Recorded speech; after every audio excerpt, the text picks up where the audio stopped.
Yeah, I pressed the live button, but I don't know if it's working. It says there's 4 people here, but no one said. Yeah, I pressed the live button. Oh my god, I can hear myself. Oh my god, that's horrible. Please stand by. I'm trying to gather my thoughts after watching Love and Thunder, so please stand by. This is not going to be a shit on fest. As we scare away 2 people already. Thank you for being here and smashing that dislike. I love you all, y'all, just the same. Come on in, guys. We're going live. Please stand by. The truth is, I'm trying to get off. There we go. This stream is brought to you by the many faces of Tessa Thompson. Don't forget that. If you're new here, if you're in the chat, say hello. Hey, Palmies. Well, I would like to start off by saying I do feel very much so. Welcome, everyone. I did just finish Love and Thunder. I was with Jason the Arguments on the 7 Seas. Don't judge me because I will not give Disney any money. And I took notes. A lot of notes. Not only breaking down certain scenes of what's happened, but possible feelings that I will throw in without this. This is not going to be, oh, it's so woke. Oh, it's so this. Oh, it's so that. I'm not going to do that. I'll point shit out if I see it because that's the way I'm going to do it here. And if you don't like that, well, come on in. If you're new in the chat, say hello. And I will say right now, I do agree with the article. I did that video on a couple days ago. I would rather watch Batman and Robin. And that's the first thing. But where to start? Should we start with the intro? All right, let's lay it down first. Because the way the intro goes out, I honestly feel like it was going to be not a common woke titties film. I really thought that. I see Abraham Bowl, come on in. Andrew coming in. Too many bad things to go through. If anyone else has seen it and wants to come on the panel, let me know. Who's your daddy? How do you know? Let's hear it. All right. To be honest, when the intro drops and it starts, the way we start getting introduced, because we're getting introduced to Bale's character first, Gore. And honestly, it didn't feel like a Ragnarok, a woke titties film. It didn't. It actually like, oh my God, are we actually getting an introduction into a film that is actually going to bring back that Thor feeling from like the first Thor? When we first get introduced to Thor, I honestly felt like we're getting that because the amount of care that went into Christian Bale's, not only his acting, but Gore himself, they wasted the fuck out of it. They did. They wasted it. They so wasted it. I feel like they wasted this throughout the film. So this is pretty much the opening origin story of Gore, how he got the Necro sword, what exactly happened in between, and it opens up pretty much with like him like crying and holding what is the dead body of his daughter. He from there you see his shadow going across the this broken, like, you know, the broken sands, like cracked sands of like a desert or a dried up lake. It was like that. You just see a silhouette going there, and then eventually he finds an oasis. He finds water. He finds food. Meanwhile, the whole time he's doing this, there's these voices around him that is pretty much his god of his realm, his area. And it's mocking him, as well as these weird like humanoid forms, but they're all made of flower petals. All right.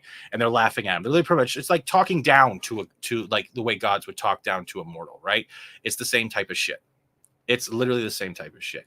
And from there, you're starting to feel for Gore. You're starting to go like, fuck, man, this is a villain that has been through shit. And then as they call him a dog, he starts coming after him. He's wearing this weird kind of headdress. They have an over enthusiastic for gold and armor for gods, like it's some kind of significance. And from there, he pretty much rips off this necklace and goes, I renounce you. I renounce my God to his face. And while he's doing this, the God pretty much picks him up in a chokehold and is holding him, squeezing the life out of him. This is spoilers, right? So if you don't like spoilers, I'm sorry. Well, I'm not sorry. It's my fucking channel. And as he's doing this, you can hear the whispers coming out of the Necro sword. And he's starting to have like these visions, these delusions coming from the Necro sword of like what I want you to do. And the sword is starting to hover beside him. Next thing we know, it flashes, and Gore's not only wielding the sword, it has literally pierced the god that's chokeholding him in the neck. And from that point on, it starts changing him. And it fades to black with Gore pretty much stating, all gods will die. And honestly, this is one of the better intros I've seen in a Marvel film. Okay, it's not giving it a lot. but I did automatically gravitate towards Gore. I gravitated toward Christian Bale's character. A, because I don't know a lot about Gore from the comics because I never read those comics, but B, because the delivery of introduction was something that I respected. It then fades out again, and we're getting what we've seen in the goddamn trailer. And the reason why I'm saying goddamn, because I will bring this up later on as I go through like my over 200 to 600 fucking words I have written, okay, is the stuff we see in the trailer. We have Korg. He's like, let me tell you the tale of Thor, right? And it goes through that thing we've all seen there, Korg speaking of the space Viking. And he's talking about the ex-girlfriend of Jane, but he calls it Jane Fonda. This is supposed to be like a light humor thing. Like, Jane Fonda. No, wait a minute. I mean Jane Foster. That's a beer burp. Excuse me. Sorry about that. Not really. And so we're getting that thing we've seen in the trailer. He's pretty much giving us like the timeline rundown of what's happened to Thor over, like, say, from Avengers and all that stuff, the meeting of Jane from Thor 1, Dark World, all that stuff. And it's like relieves all the losses, Jane, Asgard, friends, Loki, family, all of it in this storytelling about the space Viking we've seen in the trailer. But eventually it gets to a point, and it also shows him as like kind of like a womanizer, like a sex beast at the same time, like how many different realms and how many women he's like effed around with, like making him kind of look like, hey man, I'm a big ass gigolo, and like that's cool. You're expected that to happen, right? But at the same time, the way the film is coming across, and even the way Chris Hemsworth has said it, is that this film is kind of written for 7-year-olds. If this film is written for 7-year-olds, why is there a full nude scene, not front but back, and why is it that you're showing it's okay for guys to F as many women as possible because you're on the search for love? I don't know. There was a messaging there that I found kind of off throughout this whole film. Awesome One, how are you doing? War Monkey, how are you doing? Pacific, how are you doing? Too many bad things to go through. Yes. Andrew, how are you doing? Who's your Apollomies and everyone else? How are you doing? So we're getting to this point. We're still in this is all pretty much, we're getting to this is only in like the first 30 minutes I'm going through. I haven't even read, like, I'll tell you when we get past the 30-minute mark. And pretty much he's given up on his search for love. He's gone back into training. He teamed up with the Guardians of the Galaxy. He is now thin, buff Thor. And he pretty much has given up on love because every time he loves someone, they die. That's the trope. We've seen this throughout this. And pretty much he sits around now waiting for someone to say, Thor, we need your help to win this battle. It's pretty much a play on Chris Pratt's character, Star-Lord, approaching him going, and he's coming out of that meditation, be like, we need your help now. And then we get the battle scene. And let me tell you something. The battle scene is pretty much the splits scene. You know the split scenes where he's doing the splits between the two vehicles? And people kind of find that kind of weird, the Jean-Claude Van Damme splits. This is that. Like, pretty much the trailer is all within the first 40 minutes of the full movie. That's what it is. So we have rock music playing. We're seeing Ravager Thor, which is the red vest. He's all thin. He's buffed out. And I think Welcome to Jungle starts playing. There is an overuse of Guns N' Roses throughout this film. And it starts showing how much creativity is on repeat, like an audio cassette or on YouTube. It feels like you're repeating the same song over and over again. It feels like that because this happens more than once. The split scene is in battle. Then we get this there's a lot of preachy cringe monologue. And it's pretty much Thor talking down to the people. The battle's over. They beat the enemies. He's like, because he was reached out to, please protect the shrine. Our God is dead, but this is the only thing to our God, yada, yada, yada. And pretty much as he's preaching, we know this scene, we know this trope. The whole temple collapses behind him. He doesn't get punished for it. They're still portraying him as this dumb, negligent Thor, like we got in Thor 1. You remember how Thor was kind of very naive, especially when meeting with Jane Foster and throwing the mugs around, but eventually he started changing. They went way back and made Thor the dumb Thor from the first interaction with Jane, like the very negligent one, which doesn't make sense because we later on when I'm getting to my notes is they portrayed Thor and Jane's relationship in such a way that he would have learned not only Earth customs, but not to be so naive of a race that's not as powerful as theirs because he's in love with this woman. So there's already this weird detachment of how Thor's being delivered, what he's been through, and where they're putting him as now.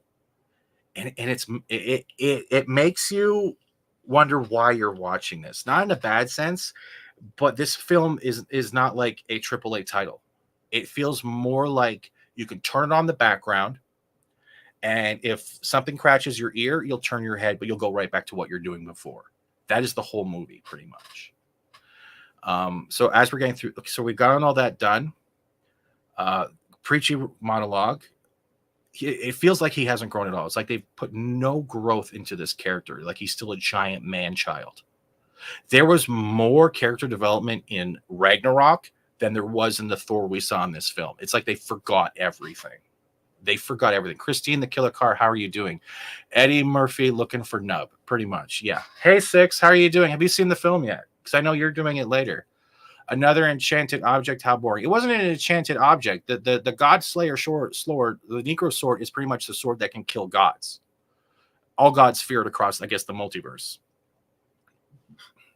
So we've had our first play. Now keep this in mind. I want you guys to keep notes. We've already had Korg doing the Let Me Tell You the Tale of Whoever, and we've had Guns N' Roses play, okay?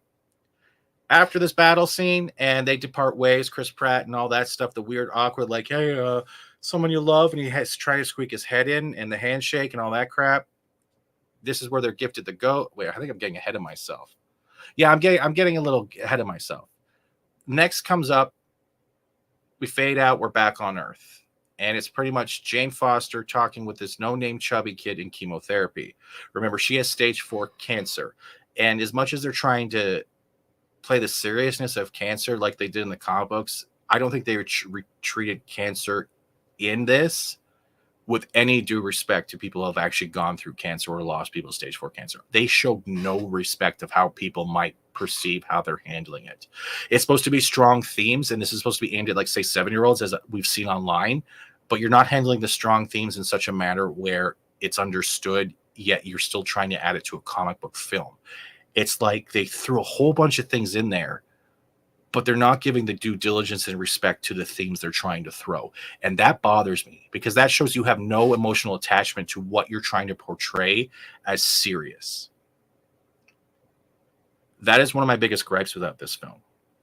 It feels like woke titties, I'm going to call them that, cared more about gore than a person who was literally realizing that they have stage 4 and that their life is coming to an end. Because I know a lot of people who have been through that or have experienced that or have had famished that. It is that thing where in life where it's no longer in control, and it leaves you in that devastating moment of shock of what do I do now? And they missed the mark on that. They really did. The film's out, I think, tomorrow, but I found a 7 Seas copy because I want to make sure I do a fair criticism. I will. So we also get introduced to Darcy. Darcy shows up again. She's bringing a whole bunch of snacks, this little small talk and crap in the chemo thing. And pretty much Jane finds out it's terminal. There's nothing she can do. And you hear, I think, the dude in the underwear, the doctor friend, is pretty much saying, sorry, Jane, whatever. It's like this weird conversation, very detached, while she's trying to look for answers and stuff on a computer. Then she turns her head to a book about Vikings and Thor, or whatever it is in general. And she starts opening it up, and she pulls out the page about Mjolnir, Thor's hammer, or imbued weapons that not only give you stamina and strength, they give you great health. So she believes this hammer can heal her or whatever. This is pretty much coming out of the Jane Foster comic book line from what people have told me. Let me take a sip. From that, she seeks out Mjolnir and starts heading towards New Asgard. Paradise City plays. This is the second Guns N' Roses song played during this. We get another parody play like we did before with Matt Damon and Affleck, kind of like the parody of like they're reliving the death of Odin and how Thor and Loki Thor and Loki and the whole introduction of Hela and the passing of Odin. They were doing a play of that, but the rumors were true. And as you can see on screen, yes, Melissa McCarthy is the fucking ugliest Hela I've ever seen in my fucking life. In my fucking life. She comes out screaming out of this paper tarp. Yeah, I know it's supposed to be a play. It's supposed to be parody. It's supposed to be satire. But as soon as I see her, all I hear is every whiny, stupid fucking tweet she has put on her Twitter since God knows how when. Turned off. The play is no longer funny.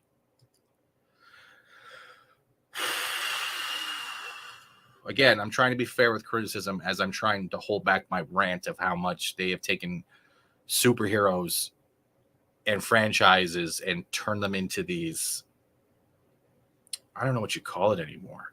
It's not even MCU. It doesn't even feel like MCU, like what people want to throw through woke. It feels like we aimed it at 7-year-olds, because I'm going to keep using that, but we aimed it for the kids with ADHD that aren't really paying attention, because they'll just turn their heads and look for another squirrel. And from there, the whole play is cringe. Okay, it's like, I know it's supposed to be cringe, but it is cringy. It's not the same delivery in Ragnarok where we have the last play. It's not at all. It is like cringe dialogue. I feel like I'm listening to a soap opera. After that, the play dies out. We're still in New Asgard, and it's Jane pretty much.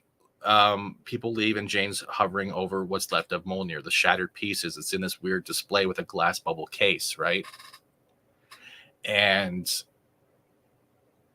all of a sudden, she's looking at it, and it does this weird top view where it shows like the up view from the hammer to her face, and behind her you can see clouds forming, and they're getting darker. Meanwhile, Mjolnir itself is bouncing around, electrifying, and starts coming together.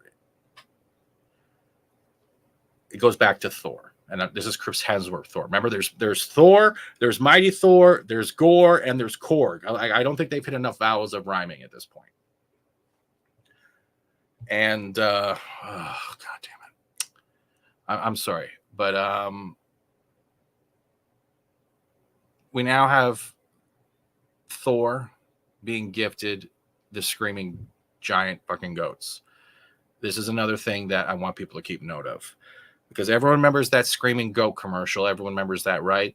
You know how that's funny. You want to hear it a couple of times because it gets you in a good mood. You ever heard of don't beat a dead horse till it stop? Don't beat a dead horse, and if it's dead, or whatever the hell the saying is. They didn't learn this lesson through 2 hours. 2 hours they keep doing the same fucking jokes, same fucking music, the same type of fucking scenes. You will hear as I'm going through, because I'll have to cut this down somehow into a 10-minute video later, but oh my God, that bothered me. It was like rehashing the same joke over and over again because it was your crutch. So they've been gifted the 2 screaming goats. It's an overuse of the screaming goats because they don't shut up. They're brought on board the Guardians ship, and the Guardians want to shoot them. And Korg gets shot instead and gets shot back down the hallway. And this is where the radios are going off on the ship, and you hear across the universe people are calling out for help. The God Butcher is attacking us. We need help. And you're hearing these calls for cries across the galaxy, however you want to call it. And all you see is Star-Lord going, well, we should probably split up. And it shows this backside of Thor, Ravager Thor, right? The one who's in the vest. And you just see him like hunch over and sulk like he's just been dumped. And you're like, why is he's the god of thunder? And you're making him look like a high school boy that's getting rejected at a school dance. Like you're portraying him as a child.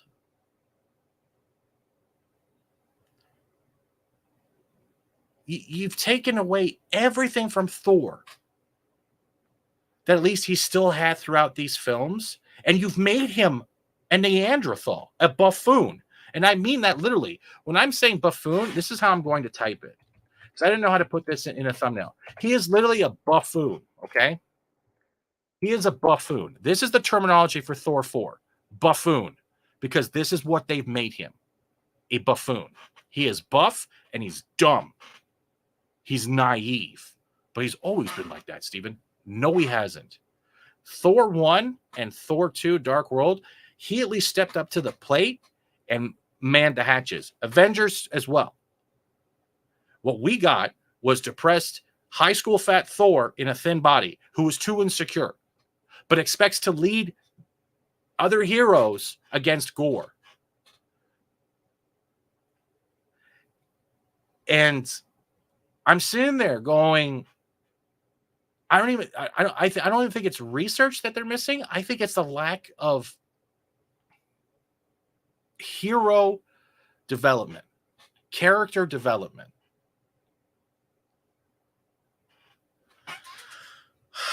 Now getting back to this. Where was I? Okay. Star-Lord says we should split up. Thor sulks. I'm what the fuck. It's cringe. What I wrote was, it's cringe soap opera monologue between Pratt and Thor. Woke titty cringe. It is bad. It's like watching Dynasty, but they have no slapping. You feel bad for the actors saying these words. Or maybe I'm just one giant negative Nancy. Who cares? But I still love stories. I still love love stories in anime. I still fucking love Sailor Moon and other anime that have the best love stories ever. Like, especially like whether it's Guilty Crown or Sword Art Online, any of that type of stuff where it's like that what do you call it? Unrequited love. You don't know you love the person, or the love hasn't been returned yet, but it's going to happen eventually. In this, it feels like unrequited cringe. The audience is supposed to attach to these people because they're famous, but there's no attachment because it just feels like awkward high school dance. It's horrible to me. I feel bad for Hemsworth and Pratt on this scene.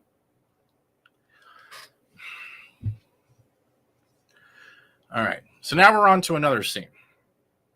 The Ravagers are like literally jet the hell off hyperspeed through a gate. They're gone. They're like, I'm going to go help over here. Last we hear of them. Guardians are gone. They're gone. You're never going to hear from them again. They're gone. They're fucking gone. They're gone. That's it.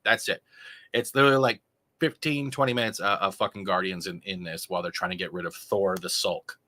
Okay? Pretty much he's like the Hulk, but he sulks and he's not green. So now we have Thor and Korg. And they're off to save Sif. And they arrive on this ice planet. They find a dead god, a battleground.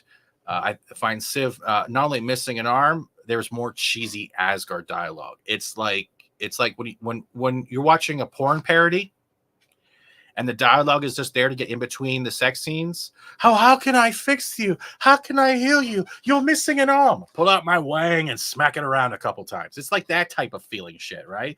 Because it's supposed to make you laugh, at least in a porn parody. This makes you feel like I just lost my erection. Mm-hmm. Yeah. Hey, everyone here. Yeah. But they made money for it, and I understand that. You don't feel bad for the actors. I feel bad for the script written for them. You know what I mean, though? The money they get paid, the words don't equal it. They don't. Oh, you're just negative Nancy, Steven. No, I'm not. I'm being serious. I'm trying to be critical and fair. I'm not just going, it's woke, it's MCU, it's a whole bunch of racism. No, I'm staying away from that. Although there was a big lack of black characters throughout this film. I will save that for my Kindle moment later. Holy shit. Okay. And he missing an arm. And then they start talking like the cringy play with what we got with Damon and Affleck doing like the Loki and Thor reenactment. It's the same type of feel. That's how bad it is. And this is like it's bad. It feels like the play never ends. It's like they can't separate the seriousness from the satire. They have lost the ability to branch both, but maintain them at the same time. They've lost that. Like, what is his name? Woke. I just keep calling him Woke Titties. It's like he's lost the ability to do that. And he wants to do a Star Wars film? Fuck that. When you see Thor and just swap out these people, let's say for Luke or fucking Leia, and you watch the interaction or Boba Fett, and like you will see how bad this could affect character development in any film with the way they're going. I do have good vibes. I'm being serious here. I'm not trying to there you go, new script. Oh, fuck Kurtzman. All right, so that's it. They can't, and I even wrote this. They can't separate seriousness and satire at all. They can't. Now let me take a sip of beer. I watched this before I opened this can, just for a disclaimer. Now we're on a new scene. Now we are with Gorr at night in New Asgard. He's already on Earth, and he's plunging the blade into the ground, and he's summoning shadow beasts, which are pretty much beasts made out of the shadow, dark creatures. They're kind of creepy because it's like watching like Marvel's versions of Arachnophobia, but on steroids. Like, they're fucking creepy. There's a whole bunch of different variants. So I do give appreciation to this. They start attacking the area as Gorr watches. So pretty much the way they deliver Gorr is pretty cool, right? Because he's wearing the white robes, but you don't really see much of him, even though he has like the white tinted skin. You just see the eyes. They put a real great emphasis on Bale's like portrayal of Gorr. The eyes with the shine. It's like they wasted an opportunity with Gorr. And I'll get back to that later. He's summoning the creatures. They start attacking, and Gorr is just watching. And then Hemsworth Thor arrives. And as they start seeing the battle going on within the town, the new Asgardians and Thor and these shadow creatures, Thor is hearing this sound. The audience is hearing this sound, and it's the sound of the pieces of Mjolnir flying around. And he's like, what is going on? And then he starts noticing the shards of Mjolnir floating around, helping, calling it. And then he's calling to the hammer like it's a dog. He's literally reaching out his hand and going, come here, boy. Here, boy. I'm sorry. I'm sorry. First of all, from what I understand in the comics now is that Mjolnir is technically is a female. I'm not trying to throw pronoun shit out here. But you're calling your hammer, who is supposedly in the comics a female, a dog. You're calling it like a dog. You're pretty much calling it a bitch. But it has its own personality, if I remember right from the comics. And the hammer comes close to him and then flies off because Jane Foster Thor calls it. And we get that one scene we've all seen in the trailer. She pulls it back with her CGI arms, and it's Jane Thor. And of course, for some reason, since the shards of the Mjolnir hammer is able to split up and probably hit a lot more enemies quicker, she is doing a better cleanup job in this fight. At this point, Thor's demanding Jane, reveal yourself, take off the mask. He doesn't know it's Jane. I'm like, oh, okay. Jane reveals herself. He is shocked. He's like, Jane? And it's like listening to George of the Jungle going, Tarzan like monkey. Like, it's that kind of weird shit. We've all heard it in the trailer. And then we're getting up to another scene. It then falls into the same shit we saw in the trailer. This is my second thing I told you to keep note of. It then goes to Korg doing the same, let me tell you the tale of Jane Foster and Thor's relationship. And it monologues the whole shit. It uses the same thing again. It shows their relationship, how it grew, and what caused the separation of them was because Avengers were always calling for Thor, and Natalie Portman's character was just being the scientist, doing her papers and all that stuff. So it started separating based off work and world emergencies. It showed fight scenes. It showed normal couple bickering stuff. I'll give them credit for that. That it felt like a sitcom delivery, but it was there. They at least paid attention. That's my chair going, why are you talking about this? I apologize for the squeaky chair. It ends with Jane writing a note and leaving it for Thor. Thor reads it. He's heartbroken. Relationship ends. So that's how Jane and Thor broke up. Excuse me. Hello, Psycho Dwarf 9. Per Gosu. Mackany Draws. How are you doing? I also see Whitechapel, James Andrew Morrison, Mansquatch, and anyone else I missed, I do apologize. Remember, this is a spoilers review. I wrote notes for every scene. So if you don't want to be spoiled, or you're just waiting for someone to go, it's fucking woke, it's not happening yet, because I wasn't looking for woke. I was looking for entertainment, and there's none.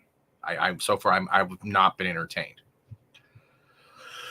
So after we get another monologue from Korg and how the relationship ended, remember this because I'm gonna come back to this later on because there's a scene that fucking bothers me near the end of the film.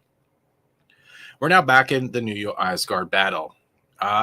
Thor notices Gore approaching behind all the shadow creatures, but also still confused on how Jane was inherited Mjolnir. And then we got Chris Hemsworth, Thor, and Gore going at it on Earth. What happened really is that there's this scene where Thor is saying, I love Jane, because I think Jane's passed out. But he also says, I love you too, Mjolnir.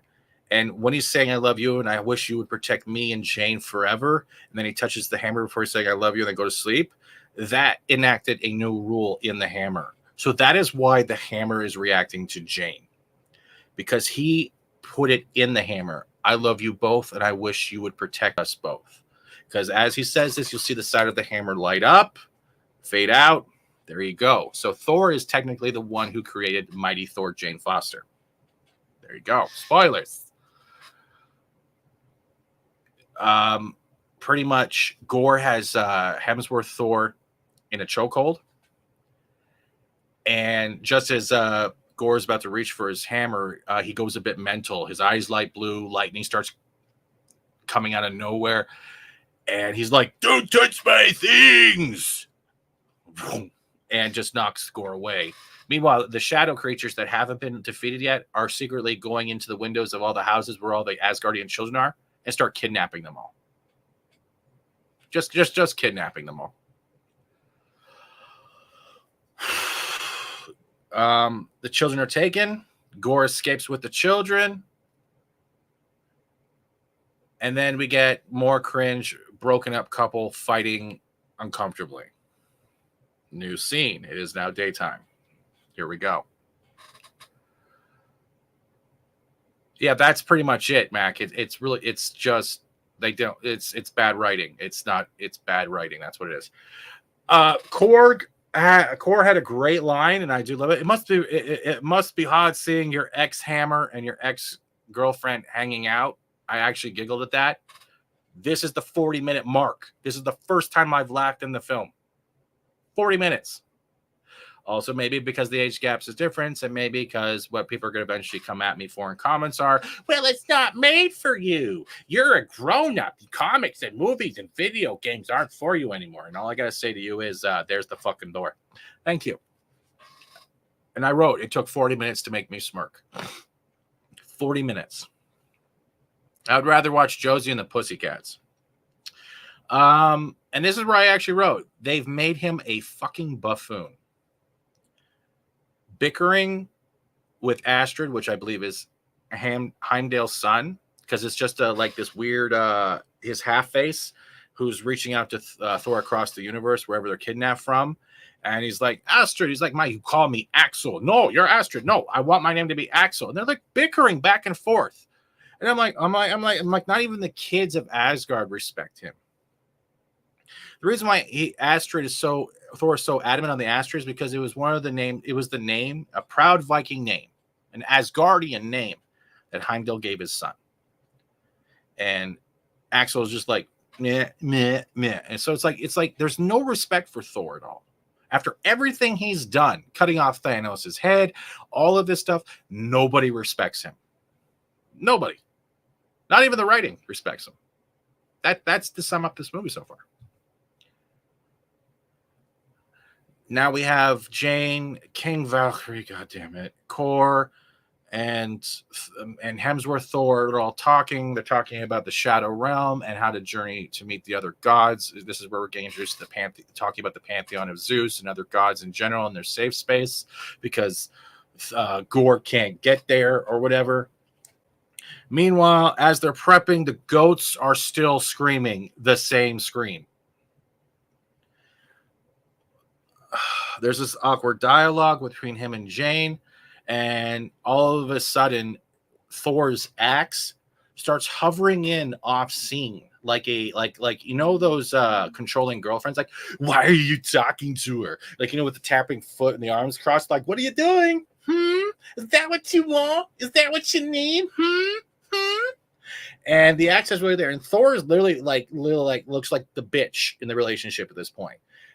And he's literally like he's literally telling the axe, look, we're just talking. We're just talking. There's nothing going on. Meanwhile, Jane is having memories where she is lashing out on a sink, and she can't control the fact that she's dying and other things in her anger, and smashes like the bathroom sink with the hammer, and King Valkyrie checks on her. A little bit of dialogue, then Tessa goes, I love being king. I love my people. And then they're like, you got your weapons ready to go on this journey? She's like, yeah. So she pulls out her sword, she pulls out her too many daggers, and she pulls out a fucking Bluetooth speaker. And it plays some beats, and they both just it flips back from her headshot and Natalie Portman, and they're just doing that little like head kind of thing, like you were like Night at the Roxbury. Joke does not land at all. And after that, Buffoon gives another awkward speech. They depart. New scene. Goats still screaming as they arrive in the pantheon of gods. Thor and Jane are now walking. We've seen that before. Hey, so you dating anyone? You know that scene where it has like them talking to each other side by side and the camera's facing them? That scene in the trailer. It's them like, do you still rollerblade? And I'm like, no, I don't rollerblade anymore. I'm like, well, then she jets off with the hammer, trying to go look around the pantheon, saying, hey, I'm going to take a look around. Boom, gone. Meanwhile, Valkyrie approaches going, hey, you got the fifis for Jane still? He's like, no, I got no fifis. I'm on the side of good or whatever. It's like, whoa. I'm like, and then she's like punching him in the arm, joking with him, treating him like the same buffoon. Oh, we're both all on the same side here. King Valkyrie and the Hemsworth Thor. And then she punches him in the arm and goes, oh, yeah, I'm on Team Jane. Wow. All right. So far, okay. We then flip back to Gore in the children he's kidnapped from New Asgard, and they're interacting. This is one of Bale's best performances as Gore in the movie so far. Really is. He's telling a story about how he lost his daughter. He's been eavesdropping how the kids are telling stories about Thor, and the voice, you can't even tell it's Bale. It is so well done. They really should have used more of Bale and Gore in this film. I feel like they missed out on making this villain more threatening. It's a god slayer. It's the god butcher. You have a sword that can kill any god beast. Like, what the hell? Like, and I feel like the way it says. So after that, it fades out. They're back in the pantheon, and we have our air quotes heroes. They're all taking a seat after trying to get they're wearing these cloaks just to hide their identities. The whole pantheon surrounded by different gods and a dumpling god that I don't get the joke of that either. They're all chanting Zeus. Clouds start forming. Everyone's chanting Zeus. We find out from Thor that this is his idol. This is where he's based some of his actions on. Zeus is his hero.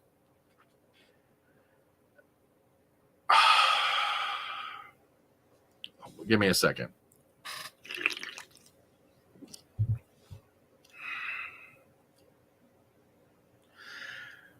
This is Russell Crowe's character, okay? This is Russell Crowe's character, Zeus, okay? Who sounds like a stereotypical Mario brother you hear in a cartoon the way he talks. Let me bring this picture back up quickly, okay? Let's look at the picture underneath Jane Foster Thor. The motherfucker's wearing a leotard skirt. I don't know if this is exact in the comic books. He even pulls it up when he's going down the stairs to approach Thor. Okay? It sounds like a stereotype you would meet at an Olive Garden parody. No joke. People might think this is comedic. This is fucking great. It for me, it falls flat with whatever they were trying to deliver. And if I'm wrong on this and it is in the comic books, so be it. But if you look down at the bottom, okay, you know how women or however you see it in films or shows, they lift up their skirts when going down the stairs so it doesn't stick to their legs, or when they're bowing down to the prince. He does that when going down the stairs. Russell Crowe, Zeus. What? Okay, there you go. There's an image for you. That was just like, I was like, what you're feminizing the god of thunder or god of lightning, whatever you want to call it in this universe. What the fuck? Yeah. Pardon me. There's also this dialogue where he's saying that gods don't care about their peoples. They all have their own sectors. They're all safe there. We don't want to help make a god army against Gore. But the people are crying out, says Hemsworth Thor. No, we don't want to do that. Not at all. Nope. Okay, cool. All of a sudden, Thor is naked. We're seeing the back tattoos. I don't know if you can see them, of Loki's helmet, of other things. They look like really bad tattoos, like he got in the back of an alley after a tequila night in Mexico. That's just my opinions, because I like tattoos. And he's wearing, like, I don't understand the skirt. I really don't. I really don't understand the skirt. But again, that's nominal shit. Let's get back to the comments and the rest of my notes. Are you guys enjoying this so far? Garment grab. Yeah, that's the one. Mm-hmm. All right.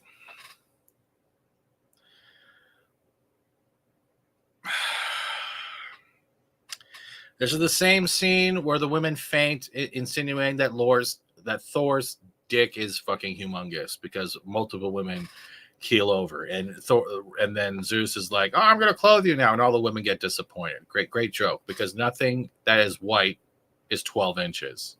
No, most people know that joke from Pop Culture Minefield. It is freaking weird to see him in a skirt. Even he was in Gladiator, right? He wasn't in a skirt then. It was the Roman armor, right? Jesus. All right. Hold on. But because they've asked this and they are aware of Gore, they are not going to let Thor and his party leave the Pantheon. They are scared of the God Butcher. And then battle ensues. And they're all fighting, taking out the soldiers. They're all throwing fists and punches. You see great teamwork with Korg and Thor, throwing back a weapon, throwing it back, taking out guys. Congratulations. Zeus gets pissed and throws Thunderbolt at Korg, hits him, and his whole body disintegrates to all rocks but his face. So he's not dead, because you don't die in the MCU, except for Black Widow and others. So it's just a talking face now, like one of those talking bass clocks, pretty much, like, you know, the bass clocks, the fish clocks, one of those that sing. That's pretty much just Korg's face. Thor gets pissed. Zeus throws the Thunderbolt again. He grabs it, throws it back at Zeus. It goes through his chest, and we get a far shot of Zeus, Russell Crowe, falling off his like levitating pad and just off screen. Turns back to Thor. Thor's like, "No, Korg, no." He's riffling through the rubble. He's trying to find all the rocks, and all you hear is muffled sounds from Korg, and then he pulls up the face, and I'm like, "Oh, great. You need to call the goats, Korg. I'll try." And then he whistles for the goats, and however else, and all you hear is screaming, and the goats come in. No other God. Okay, this is a pantheon full of gods. Okay, like, they're everywhere. There are supernatural beings from all over just sitting and watching, and all of them are supposedly in fear of the Gore the God Butcher, but they're safe there. But they don't want him to go, but no one else stops him. No one else helps Zeus. Nobody else helps Zeus to stop Thor and his party. Nobody. It's like, okay, we fought him once. They have the lightning bolt, the thunderbolt of Zeus. We can't do shit. All right, cool. Guns N' Roses, Sweet Child of Mine plays for the first time. And off they go with Zeus's thunderbolt. Now they're on the goat-pulled vessel, and they're arguing because they think they failed. Then they start bringing up his nudity again, and Jane Foster's like, "I'm okay with his nudity." I'm like, "Okay." Tessa's like, whatever. And then Thor leaves them, goes up onto the deck, and starts talking awkwardly to the axe. Like he feels like it's like a guy who feels like he's been caught cheating. Hey, baby, I still love you. Are we still good? Are we still good? He pours something on it. Jane then comes out and they start having their monologue, their talk between each other, the dialogue. And Thor's like, I want to be with you, Jane. Her reply was, I have cancer. The whole dialogue after that was just, it was like, I have cancer. Thor's trying to show like Hemsworth is trying to show like what it would be like to deal with someone with cancer. It's not there. It's really not there. This is supposed to be a serious emotional moment, and it feels like I have cancer. Well, I have a Tamagotchi. My perception here, okay? Then she says she's kidding. Thor tells Jane that she made him worthy. So a woman's love makes him worthy to love her. This is the trope I picked up from this, and I'm sitting there just like, whoa. Yeah, Rogue, I'll send you a link. Yeah, you can pop in after you can come on the stream, but I'm gonna go through all the notes here. So Rogue, let me send you a link right now, okay? So while we wait for Rogue to pop in, are you guys feeling like this sounds any entertaining at all?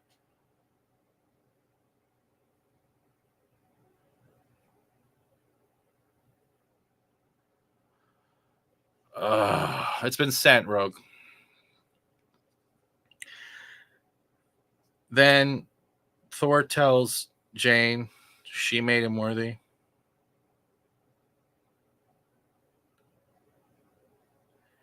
And then they get this awkward moment of like they're about to kiss, but rather than Thor pull Jane in to show like his love for her, because he's the one who's infatuated, like the whole I know how many days and hours we've all not been together, all that infatuation, it falls on Jane to take her hand around the back of his head and pull it to her for the kiss. It's not the mutual kiss of two heads meeting. It's her fucking I know it's supposed to be the pull down kiss because she's shorter, but it comes across of like the Batman kiss with Catwoman from the Batman with Peterson, whatever the fuck his name is.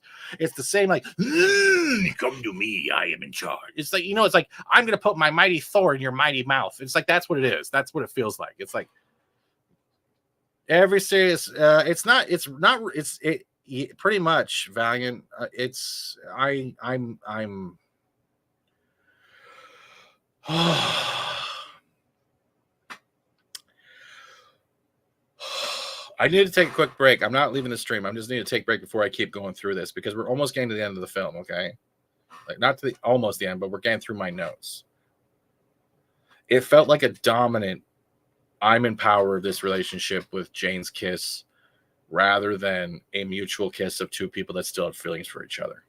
That's my opinion of that. After this, they enter the Shadow Realms. I call this the Sin City realm because it's pretty much Sin City universe because everything's black and white grayscale.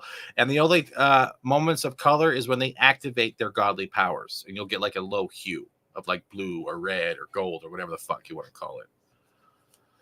All color is gone. And as they're approaching the planet, we get the same fucking goats screaming again. They don't stop with the same bad jokes over and over again. This is the shit that's bothering me. It's not that it's not entertaining. It's like we're watching. They don't know what else to do.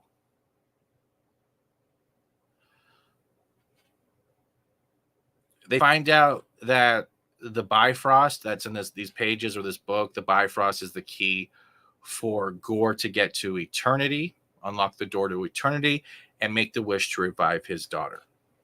That's the whole thing of this. He wants to revive his daughter. That's pretty much why Gore's doing all this shit. Bale's acting is still very well done. The way he is introducing himself and approaching each character separately as he has them trapped. He just wants the axe. Thor's refusing to give it to him. He's pointing out that Jane is dying, and just like him, him with the Necro sword and her with Mjolnir. These weapons of power, you might be imbued with great health, strength, and stamina, but they're killing you. It's not curing your cancer. It is killing you. And that is supposed to be this whole like moment in black and white. And it again falls short. Bale keeps wanting the axe. He's trying to even force Thor to call it with using the tentacles he uses to trap people with. No. Creatures start surrounding them. Battle ensues across the planet. Tessa Thompson's character's King Valkyrie actually gets a land in the back and stabs Gore with the Thunderbolt, Zeus's Thunderbolt, only to have Gore. He has the ability to like shadow through the planet since it's his realm. Comes up behind her and stabs her with the Necro sword. Not dead. She's not dead. At this point, Thor opens up the Bifrost with his axe. Jane and everyone and him escape, but just as they are about to leave, Gore comes out from the shadow of the planet, is gripping his axe, as well as a shadow creature hand helping, and you see them from the top, from his point of view, from the ground looking up. They're getting pulled through the Bifrost, and he lets go of the hammer after the axe after a struggle, and now Gore has the axe. They're back on Earth. Here we go. Hey, hi, John Campia. What, John Campia is here? What? Did my stream just skip, or am I seeing shit? That was weird. All right. They're back on Earth. They're taking Jane to the hospital and Valkyrie to the hospital. She got stabbed with the Necro sword. Okay, let's not forget this. But she's okay. She's okay. She's gonna survive. They're in the hospital. Thor breaks. Here's another badly landed joke. Okay, and I'll bring this to why I think this is a bad joke. Thor breaks into a vending machine thinking it's a fridge without a door. And he says this as he's bringing all of the vending machine snacks to Jane, which pretty much contradicts and goes back to he's a buffoon because he spent so much time on Earth with Jane in a relationship that you can't tell me he's never seen a vending machine to know that it's not a fridge with no door. So even in this, Woke Titties even had the narration with Korg about their relationship on Earth and why it split up. You're telling me throughout all of that, he didn't learn anything about human customs, that a vending machine is not a fridge? You already destroyed your joke with the fact that you showed how they were spending time on Earth together. It might be a little thing to me, but to other people, but to me, I'm like, you just fucking destroyed your joke 4 scenes ago. You're still playing him as the buffoon, but he's been on Earth long enough, even with the Avengers, to not be that fucking stupid no more. Pretty much with the lightsaber, yes, Valiant. Yeah. And it makes no sense. He's a buffoon hero. I wrote this too. Jane is in the hospital bed. You can see they used the makeup on his eyes. She looked kind of emaciated. Stage 4 cancer is still affecting her. See what she actually is. This emotional piano plays, but because of this badly timed joke with the vending machine was beforehand, it destroys this emotional moment. It destroys that piano. It has no value. It has no retention. It's already ruined it. We are now fading to the doorway to eternity. Kidnapped kids and Gore. All right. Places the axe because you need the Bifrost tool to open the door to get to eternity. That is the key. So he uses the axe as it starts activating to open this door. The area around is starting to shake. Now this guy's main goal is to resurrect his daughter, right? Kidnapped all these kids to use to trap Thor, to trick Thor.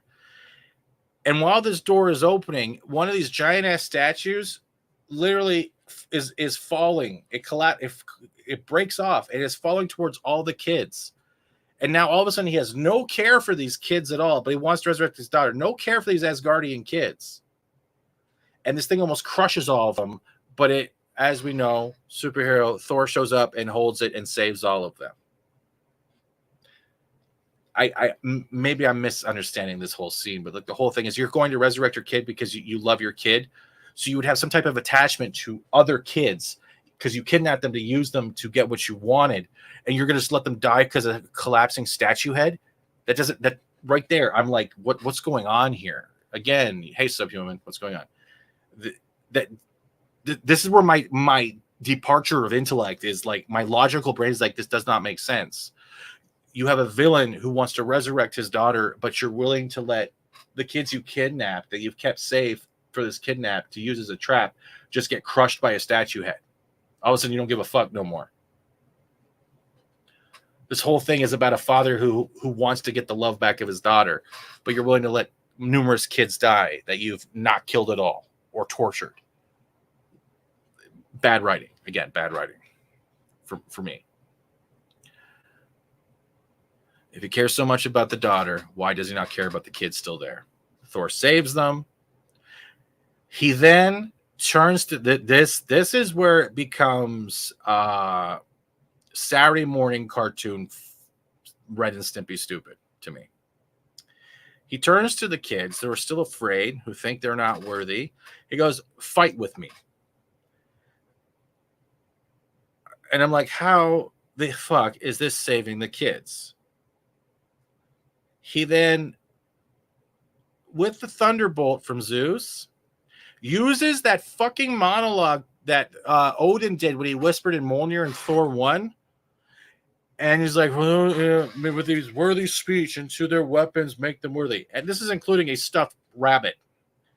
And imbues these kids, whatever weapons they have or whatever items they have, even the stuffed rabbit, as fucking Mjolnirs and god weapons with the power of lightning. So you have kids ranging from 5 to maybe 10 running around shooting fucking Asgardian lightning from Thunderbolt style, like god powers, and fighting shadow beasts. I'm going to go save the children, but I'm going to give them fucking the powers of worthy from Zeus. What?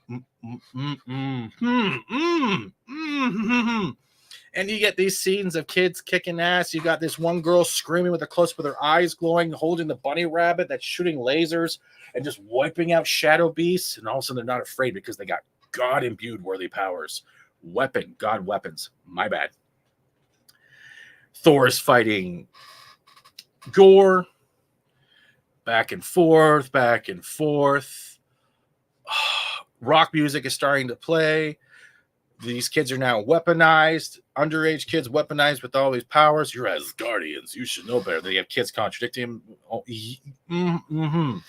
Gore is now pummeling Thor. The tides have turned. Jane's still in bed on Earth, mind you. And every time Thor gets punched, Jane starts reacting to it in bed. She wakes up. She turns her head. Mjolnir is there hovering next to her. Close up of her face.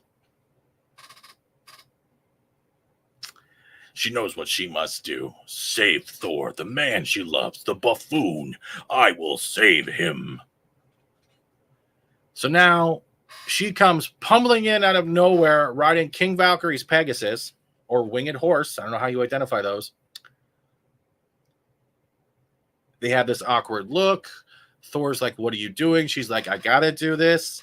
This is the only way we can do this. It's supposed to be that sacrifice moment kind of look. And Gore, and they just fighting. It gets to a point where they're in a stalemate of weapon versus weapon. Thor is holding up the blade just out of the line of fire for Jane to throw Mjolnir. And Jane throws Mjolnir with such strength it shatters the Necro sword. Bale is still holding on to the hilt. The sword is not fully destroyed. He collapses to the ground. Turns back to Jane, picking up the handle of Mjolnir still in her hand, but Thor, the Mjolnir looks bloated, like it can't keep itself together, like it's about to shatter, like it's done what it can do. It looks like it's like an obese hammer. It's really weird looking.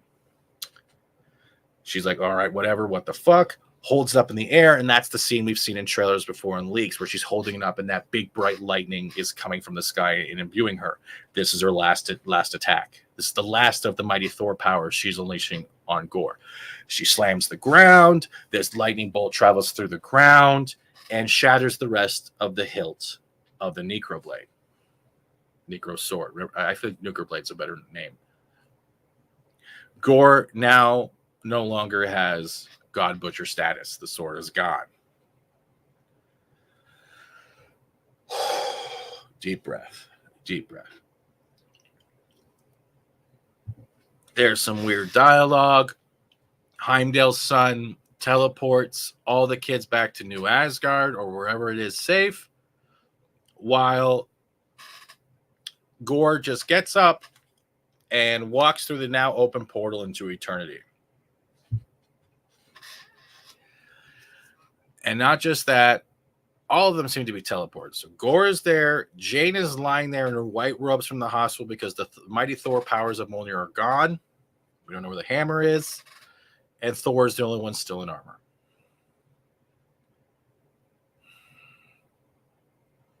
There, and eternity looks like this sitting being. It's like whoever plays Fortnite, you know, the celestial skins, like the galaxy skins that has like all black and has like all the colored stars and galaxies kind of thing flowing through it. That's pretty much the representation of eternity. That the eternity figure. That's what you're seeing. A little bit of horns on the head or whatever. The Necro sword, whatever it's called. Necro. Here, I'm just gonna type it in the chat. Give me a second. Necro sword. That's what I remember. All right.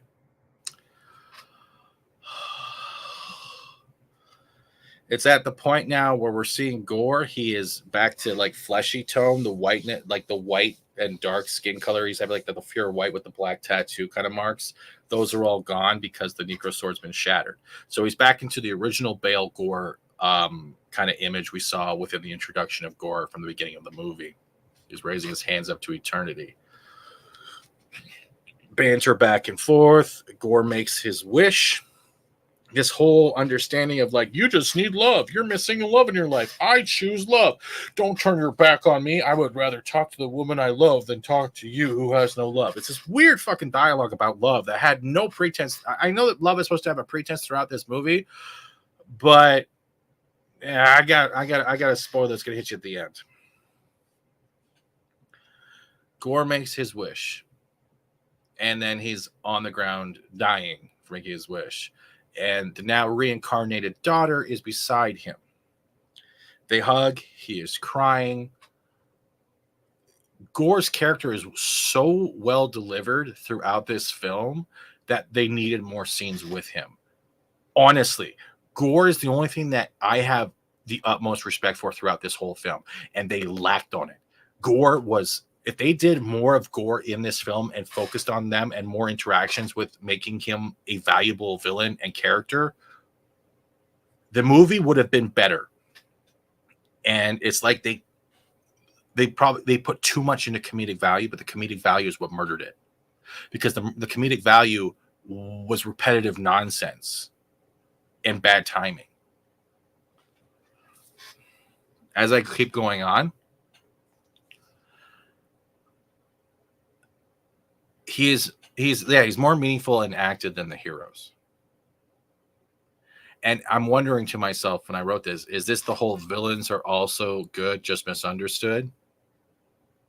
But that doesn't make sense because he's there to save his daughter and give her a second chance or whatever. Yet he's willing to let all the Asgardian children die by a breaking statue that would have crushed them. So there's something here that doesn't make sense. It's like their messaging is all fucking twisted. Jane and Thor say they love each other right now. You got Jane lying on his knees. He's crouched over. She's starting to pass away.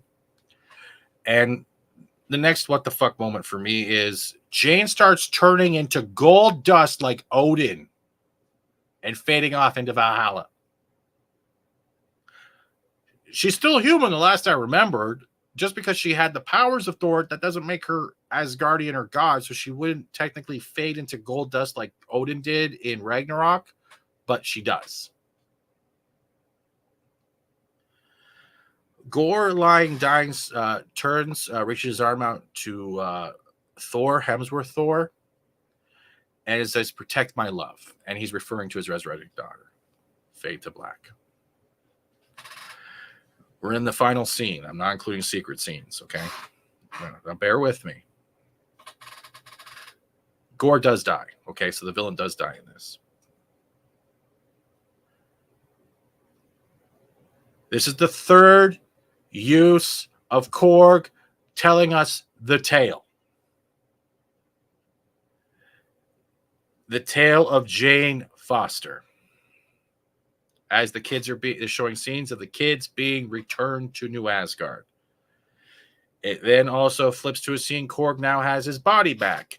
And because all of Korg's race are males, this isn't a woke thing. This isn't like a highlighting gay thing. They mate by holding hands over a lava flow. So it's supposed to be a comedic value of Korg saying, "Oh, I meet a guy named Wayne," and it's this weird mustached other Korg. I forget their race or core, whatever you call it. And it's this weird moment, fades out.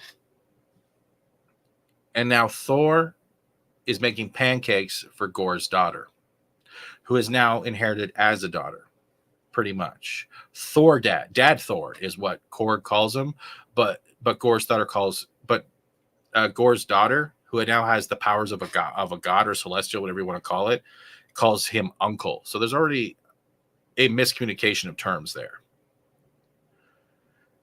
He's helping tie her boots. He's pointing out they're there to help people. He's pointing out the good guys versus the bad guys, that we're here to help the ones that ask for help. We're not here to cause problems, to actually show that you can be a caring form of a godly figure, unlike what we've seen with Russell Crowe and the other ones in the Pantheon, how they have no care for the ones that worship. I get that. All right, cool. We've seen that in multiple other things. Guns N' Roses start playing again, Sweet Child of Mine. So they've used this song like 2 or 3 times. She's carrying his axe. He is holding the now formed Mjolnir hammer, which she is already but Gore's daughter is already disgraced by permanently marking it with a weird female face on the side, saying, "Hey, it is female." That I know what they did. If it's in the comics, cool, whatever. I don't remember that part. Now here comes the mind fuck. Here comes the mind fuck. Okay, at the end. This movie is called Thor: Love and Thunder. All right. Love and Thunder is the name of their fucking duo.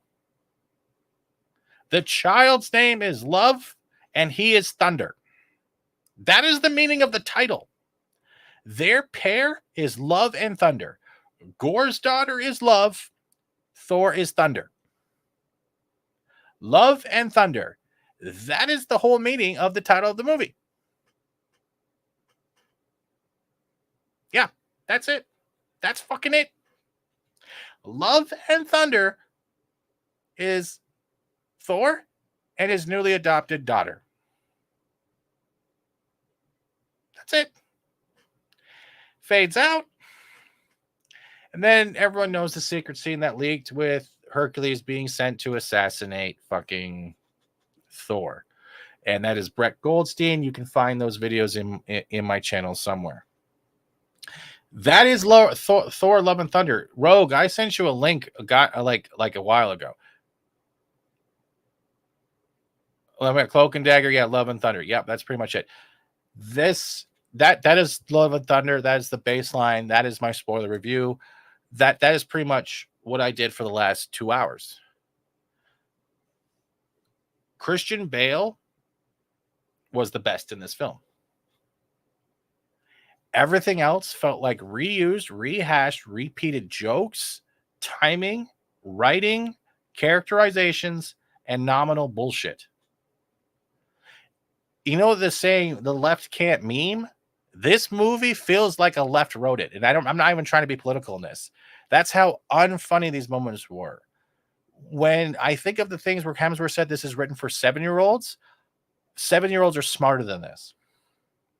If this is written for 7-year-olds, why do you have a fully naked man from the back in this film? Why do you have Natalie Portman swearing if this is a movie for 7-year-olds? Why is it the villain is the most human out of all the characters in this. That's Love and Thunder. It's not woke, it's boring. It's boring. Rogue, are you coming in here or not? Valkyrie smiles once or twice, but I sent Rogue like 7:15. It's been 20 minutes. This movie, it's not rewatchable. It's not fun. I gave it the benefit of the doubt. I watched it. I that's why I took notes. I literally here. Hold on a second. Let me unshare this.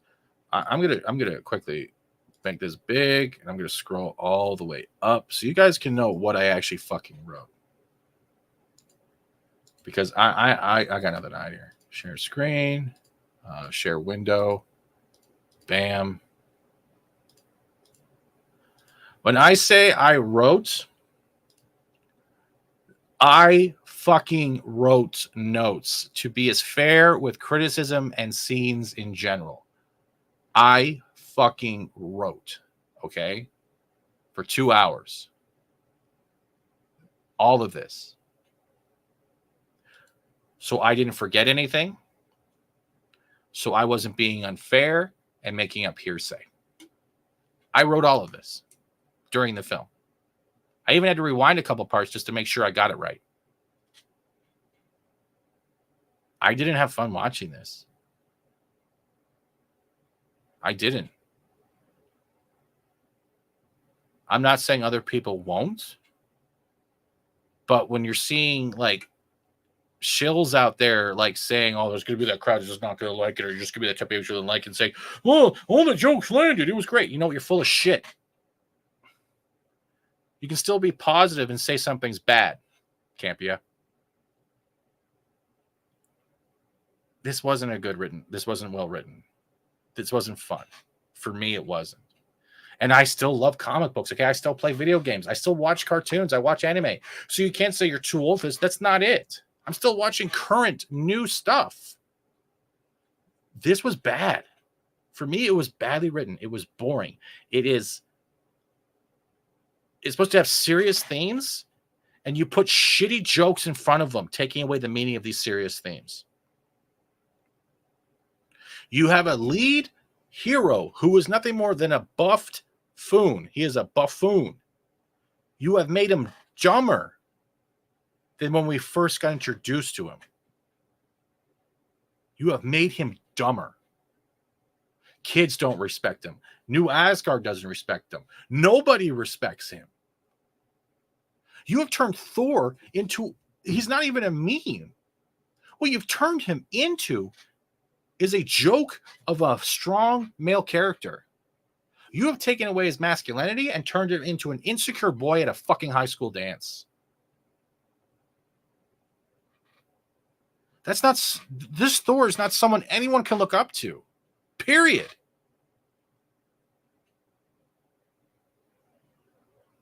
You can't. We have heroes and we have villains because it's supposed to make us relate. This doesn't make me relate. It makes me feel I'm too dumb. I'm just smart enough that I can stick a fork in a socket and say, hey, I'm Thor. Meanwhile, I'm dead. Woke Titties, where the fuck his name is, has no idea how to write heroes. Whoever wrote the script has no idea how to write heroes, male or female.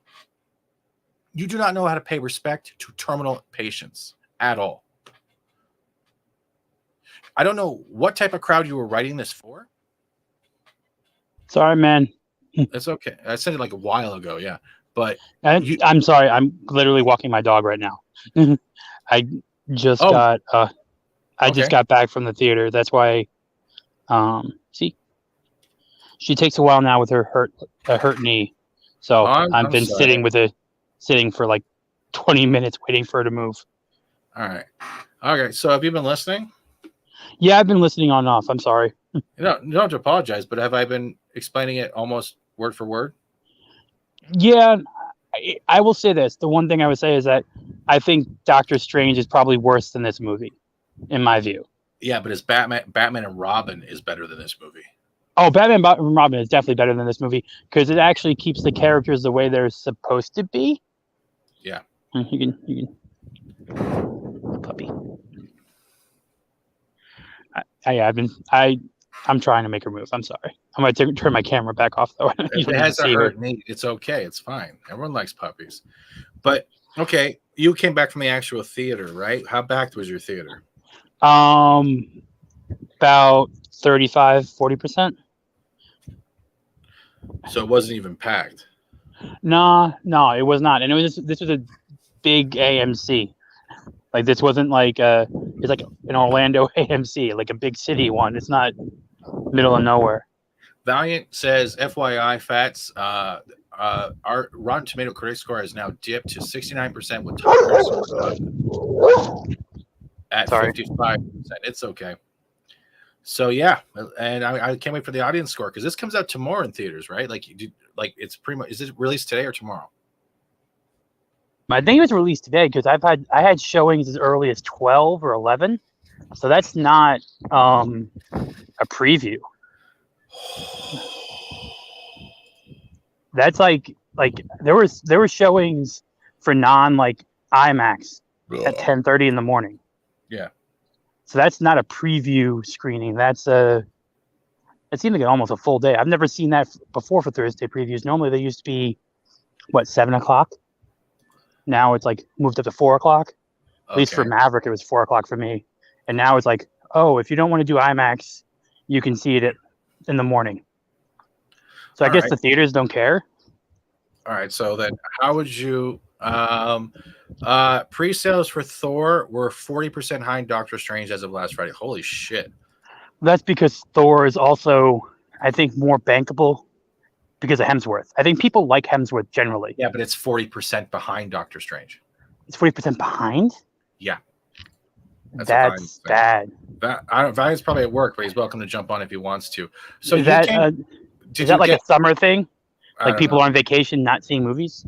I don't know, but I wanted to ask though, what did you got the popcorn bucket or the glasses? Hello? Okay.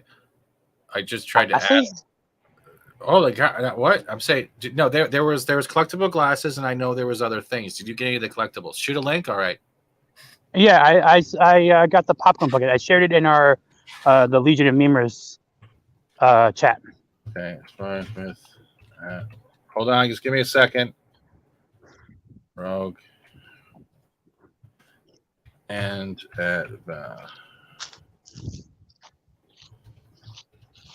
so then while you're here, what did you think of the film as a paying customer? I think that so I do think it had an awesome soundtrack. Like that was a positive. Did they reuse the same song too much? I think some of them were reused too much, but it was music I like, so good on them. Nothing like some heavy metal, some 90s Guns N' Roses, everything like that. Did you realize they reused the same Guns N' Roses song 3 times? Yeah, because they paid for that one song. I don't understand why there wasn't any of was there an actual score? Did like Danny Elfman or anyone or I didn't check it out. I didn't hear any. I heard Welcome to the Jungle, Sweet Child of Mine overused a bunch of times. Valiant, you've been saying. I will say that so is this not like we're doing like slightly spoiler, non-spoiler, just to make sure? I spoiled the whole film. I heard every other thing. I spoiled the whole film from start. Okay. The jokes were terrible.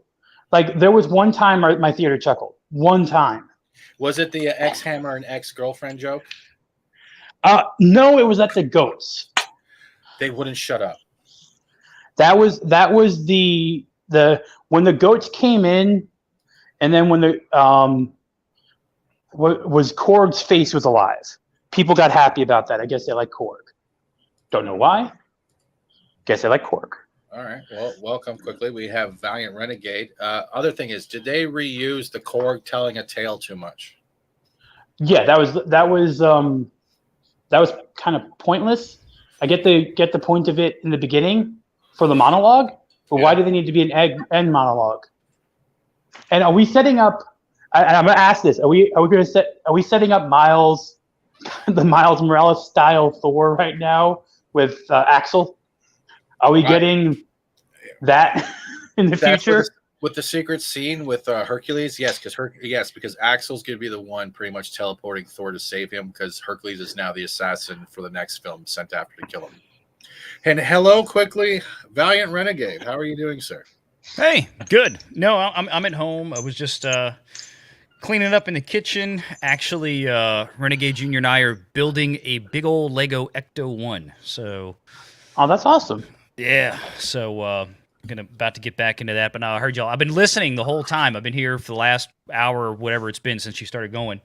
And it's funny. I was going to tell you that I listened to maybe about an hour of it earlier today when they first started, when Critical Drinker and Mahler and Disparu they were all doing their spoiler review of Thor. And and I know you didn't listen to their show because you were watching the movie at the time they had started streaming. Mm-hmm. You said almost the exact same stuff they did. They had the same reactions, the same scenes, said the same things, and it's like, and that seems to have been from the reviews I've seen, which, like I was telling you in the chat, and I'm not a big Rotten Tomatoes fanatic, but I haven't even looked at it. Yeah, I do find it something interesting to observe. And I looked at it and I went back and I talked about this the other night when I did that show with Cameron in WDW Pro. Okay. And I said, now check this out. I said, I showed him, here's what we're seeing now with the critic score. And at the time, Thor Love and Thunder was sitting at about a 74% critic score, but the top critic score was at like 58. And I went over to Doctor Strange in the Multiverse of Madness, and I said, watch this, guys. Critic score at 74. Top critic score, 58. Whoa. Audience score is coming back 86. Now, I know. I saw that. Now, that's only 250. That's nothing. That's nothing. There were people cheering in the theater that I was in. There were definitely some. Yeah, because the question is, was it families with their kids because the kids were having fun? No, it was drunk moms, I'm thinking, that were cheering for Hemsworth. Probably. All right, click on the 69% right there. Valiant, I've never had you ask me to do 69. You click on that 69. You gotta click on that 69. Click on that 69. Oh, I was 69 with Valiant Renegade. Someone click oh my lord, God. It's getting a little juicy in here. No, I'm gonna pull your head down like Natalie did and kiss you like Thor. Oh God, I don't even want to see that. All right, so click on that. It's gonna pull up a separate window. Whoops, I dropped my balls. Oh God, is that the one that goes with your mouth? No. Okay. Oh shit. Hold on. So we gotta do here, and we gotta do this. Why is it not letting me? There we go. There we go. Now I want you to click Top Critics. Top Critics. 55. So understand the difference between All Critics and Top Critics for RT. All Critics is like, I have a movie blog and I got approved by RT to be a critic. Top Critics are Rolling Stone magazine, Los Angeles Times, Variety, Deadline, the John big, Campia. Yeah, the big trades. Sure. I watched the first 50 minutes of his review. He's like, the Jean-Claude Van Damme joke was awesome. Like, you're on fucking crack. I don't even want to know what the Jean-Claude Van Damme joke was. Splits between the two. Wait, he did the. No, he did not. In this movie, I know I missed that. Y'all talking about it was in the trailer too. Mm-hmm, where he did the splits between the two enemy vehicles. I completely missed that. I must have blocked it out. Yeah, that's supposed to be that's supposed to be a nod to Jean. Oh no! I know the Volvo truck commercial. Oh, I remember vividly. No. I mean, look, when JC did it, that was awesome. I don't want to see it never mind. But the point is that that's the top critics, the ones that run the big trades. Okay, That's what you do. And if you go over to Doctor Strange in the Multiverse of Madness, you're going to see a very similar shift between top and all critics. Okay. Although the all critics score now, it was at 74, 75% this morning. It has dropped now to 69%. All right. So, yeah. I want to ask. Well, I quickly want to bring another person in because this person has a different perspective, and they might actually be able to give a different perspective of where the enjoyment of the audience was aimed for. Sweet. So, as I say before, I don't want anyone attack anyone for their opinions and their points of view. That's never going to happen here. I don't want anyone villainized. And I know these people on my panel will not. The same goes with the chat. If you do, you're fucking out. I say that because I'm tired of seeing that stuff. I'm not saying you guys will do it, but that is my statement. Oh, 2 people left because they wanted to be trolls. All right, cool. Hello, Explorer. Hello, can you hear me? This mic is shit. No, we hear you good. Okay. All right. So you have also seen the film, and you have a different perspective you wanted to share, right? Mm-hmm. Well, I've seen it. Go ahead. No, it was just like Ragnarok. I think it just felt like Ragnarok again, but I think Ragnarok was better. Mm-hmm. The only perspective I could give is I went with like my niece and the neighbor kids, and they loved it. How old were those kids? The oldest is 12. Yeah. What was the youngest? 5. So there's the age range. Okay, so it was pretty much they were more infatuated with the heroes beating up the villains than anything. They want like the hero, the goats, the heroes, Korg, all the mystics, all the weapons. When the kids got superpowers, they loved that. Oh yes, child soldiers in a Disney film. That's a great thing. I'm sorry, that is a good joke, but I get what you're saying. It's pretty much it's supposed to inspire imagination that you can be a hero at any age, right? Yeah, and it's I mean, to me, it was just Marvel. It was just another Marvel movie with Thor in it. I think without Hiddleston, there's definitely something missing from these films. Valkyrie does not replace Tom Hiddleston. Loki is necessary in Marvel in the MCU. But we did have Loki. Thor. But we did have Loki. He's in the bottom left. God, Yeah. I'm not counting the stage show version. And I'm gonna ask this, and this is just me, since we, how does Jane become an Asgardian and get to go to Valhalla? Well, that Now, was in the comic. Hold on, because Explorer does have more knowledge in that comic line. I haven't read all of them, so I'm going to let him answer that question. Well, anyone who has the hammer, who becomes Thor, is then worthy to go to Asgard. So that means we're going to see Captain Asgard at some point in the future. Or Valhalla, I mean. Or in Valhalla, yeah. So Captain America will be going to Valhalla. He could, yes. Mm-hmm. Poor Peggy. Okay, so they actually went a lot with the comic book line. They did do a lot with the comic. Can I ask, because I really don't know, is that the comic you're referring to with the storyline with Jane Thor, is that pre or post Disney acquisition? Post. That's what I thought. That was post Disney acquisition. This was in the same time frame when they were trying to pivot to make more characters that would be suitable for their audience, which for the girls. Disney audience. Yeah. Yeah. Well, I mean, that's what they've been doing they buy franchises for boys and make them for girls because they spend more in the parks. That's where they too. screwed up. Yeah, I know. They bought Marvel. They bought Lucasfilm specifically, to reach out to the male audience because they already had the female audience captivated, and then it only took them about 10 years after having those properties, or not even in the case of Lucasfilm, to where they're like, you know what? Never mind. But this isn't Disney and like all over. I mean, Eisner era, they did give us Lion King and Aladdin, stuff like that. So they did try before. Like they could make, it's just now, I don't know. I mean, I do, in my personal opinion, I do think it was better than Doctor Strange because I like the character of Doctor Strange more than Thor in terms of comics. So what they did to him, I'm more pissed off about. Like Thor, his character was ruined in Ragnarok, but then got better in Infinity War. We should have been having Infinity War, that type of seriousness, not what we got. It's like they paid no respect to, like I said, the stage 4 cancer. They paid no respect to the fact that Thor is not only giving up love, but the fact that he's lost everything, and they're not making him seem like that. They make him seem like a high school kid. Well, the ending was even the same with the villain sacrificing themselves at the end. Yeah. Like what's with Marvel and not being able to make evil? It has to be sympathetic. And you don't get to see him do anything. You don't get to see Gore like actually be evil. Like you ripped his head off of his own little shadow creature? I don't know. Steven, I don't mean to interrupt Rogue. I just want No to make a problem. comment as you're going through this, because I've actually talked about this before with RT. Do you notice how a lot of these comments are very short? Yeah, this is bot farm.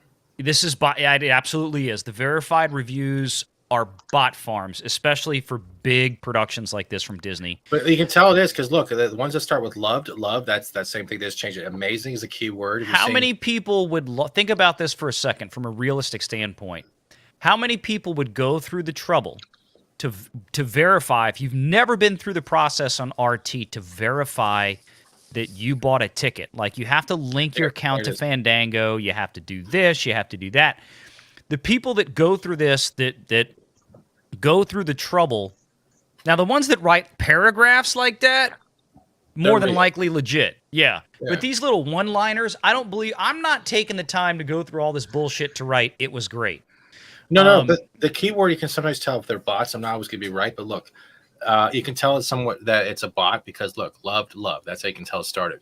Then you'll see amazing. But like when you'll see similarities in the messages, like 10. Well, you can and look at the next one. Look, 10.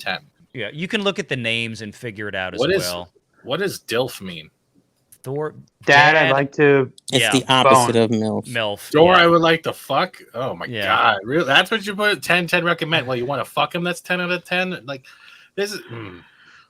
Did Here's anyone the else point. have? The other thing, if you go to and I don't know if there's all audience yet, but I showed this to Mary Mayhem and Andrew some months ago. I can't remember what it was. It might have been on Doctor Strange. And I said, at the time they had a wealth of reviews, both for all audience and verified audience. And when you went to the all audience and you randomly scrolled through 20 pages, there were on average 2 to 3 profile pictures per page. When you went to just the verified audience, there were no profile pictures. The random plot on that is just ridiculous. There's no way possible that nobody in a verified review has a profile pic. Nobody. I'm highlighting this one right here because this one weirds me out. Enjoyable summer movie. Nice send off for Jane Foster and Idris Elba. What the fuck? Idris not even in the movie. Oh Well, my god. he's in the post credit. Which post credit? He's in Valhalla at the end with Jane Foster. Oh, okay. So he's Because technically. I'm like, some bitch is dead. So they just outed a secret scene. The end credit scene. One of the end credit scene. How many end credits were there? So was there 2 or 3? 2. I waited till the end because, like, I'm trained to now with Marvel. Wait, it wasn't that bad. Thor doing the splits was 10 out of 10 for me.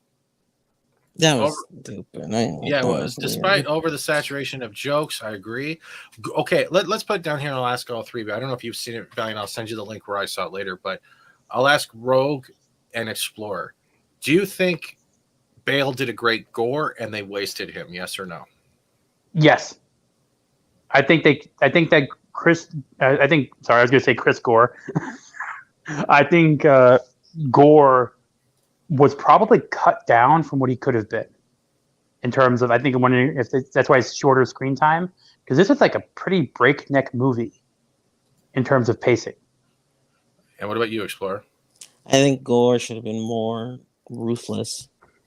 Yeah, there should have been more focus on him actually killing other gods and showing how serious it was. They probably could have taken the Guardians out because you basically used the Guardians to let Thor know Gore was there. Here, I understand that kids like the Guardians, but I'm just saying what they use the Guardians for. Yeah. Well, but they kind of had to, and they screwed it up because at the end of Endgame, it was like, hey, I'm going to go off and pal around with the Guardians now. 5 minutes into Thor 4, it's like, screw you guys. We had enough. Here's my favorite review, then I'll let you Explorer go next. Not as good as No Way Home. You're a fucking bot. but is the GOAT, Hail Feige, and Doctor Strange was mid. This is not real. Yeah, no, I don't believe This it. is not real. This all came 2 hours ago. Yeah. It could, like, well, honestly, I think what though, it happens, could. they lock it out until a certain time. So like, but that's what they do. These verifies, like, oh, okay, you saw a 3 p.m. movie in New York at whatever, and then we can link it to your Fandango account, right? That's what they do. But I mean, all this is just you can bot the hell out of this thing. All right, Explorer, what were you saying before you got cut off? About, wow, I don't know. I mean, you need the Guardians. The kids like Guardians. Yeah. Did you like the movie Explorer though? I mean, if you just sit there and watch it, yeah, I liked it. Okay. There it is again, the GOAT. See what I'm talking about? They keep using the same words. That's how you can tell that they're putting in these random phrases. I think it's like the algorithm that's building up compliments. And you'll see that were funny. I like the goats. I think they overused them too much. But I understand why they were there. They were trying to make the kids laugh because everyone knows that laughing goat commercial. Yes. I will admit I laughed when they crashed into the planet thing. Like the Shadow Realm where like they just basically ran right into it. I laughed there. That was like a stupid Simpsons level joke, but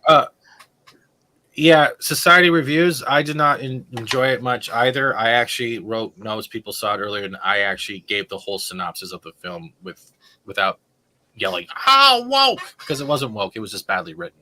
I will agree. I don't think it was super woke. I give it a 3.5 out of 5. Okay.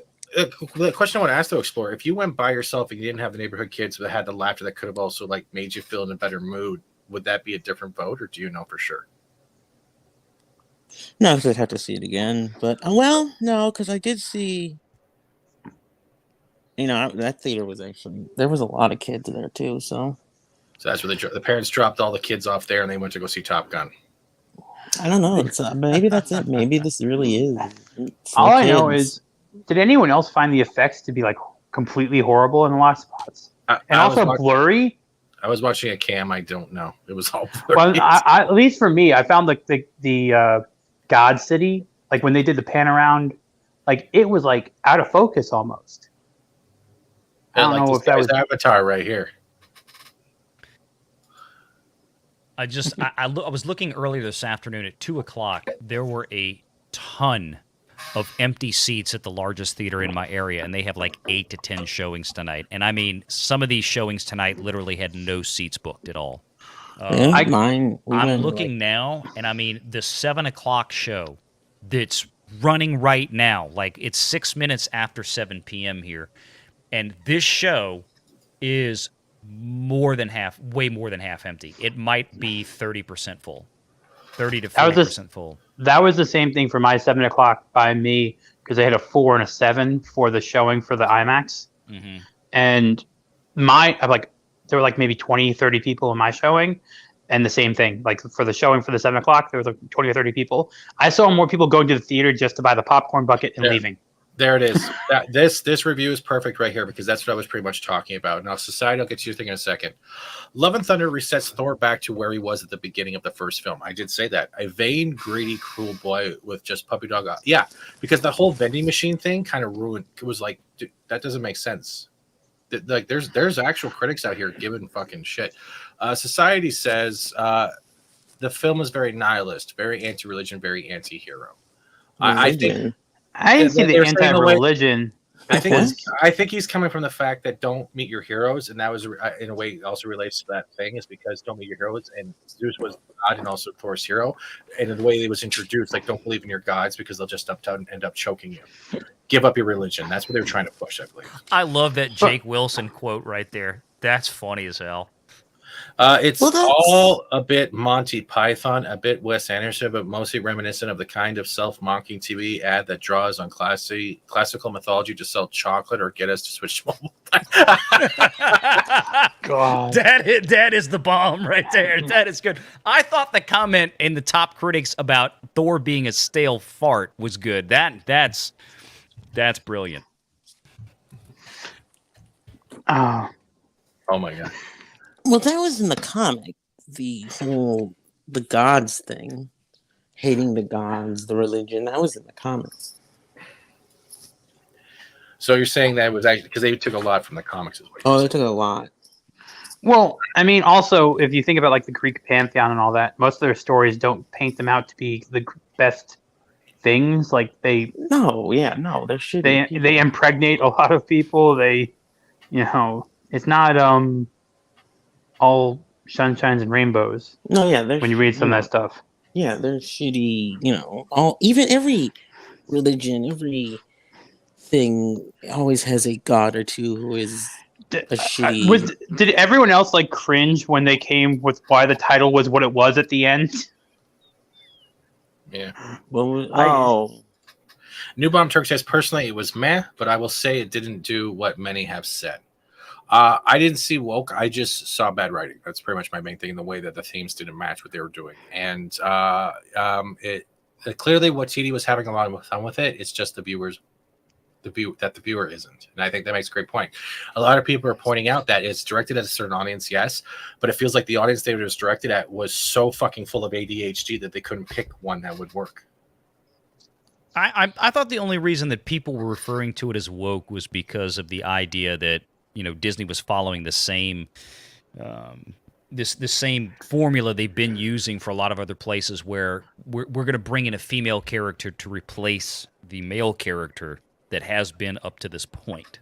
I guess that was the place where that came from. Although but I don't think that Jane is replacing Thor in this. No, because even going forward. Because even in the let's say the battle after they get back and Valkyrie's been stabbed and Jane is sick, we don't get Valkyrie coming back for the final battle. So it pretty much was shown. The bait and switch wasn't what a lot of people were expecting. The bait and switch was they didn't go down the road which we usually get from film. Well, the bait and switch is Axel and Love.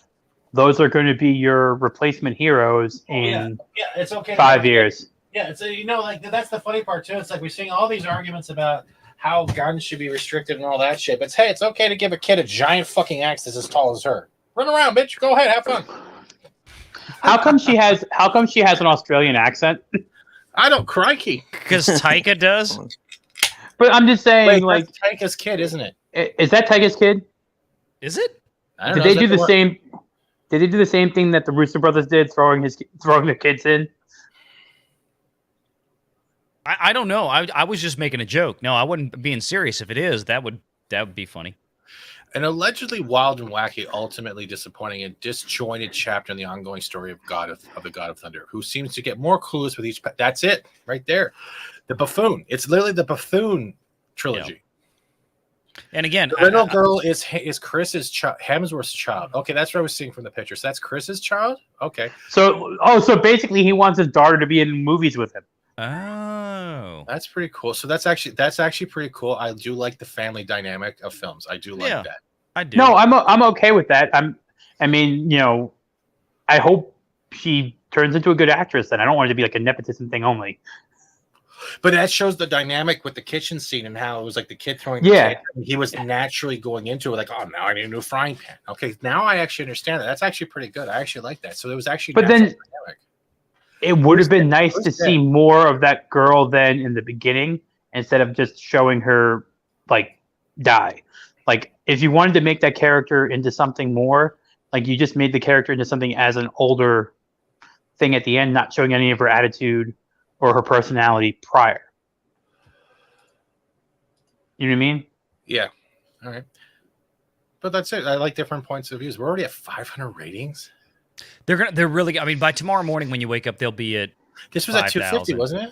That makes sense. Yeah. 250 verified audience, all audience at 500.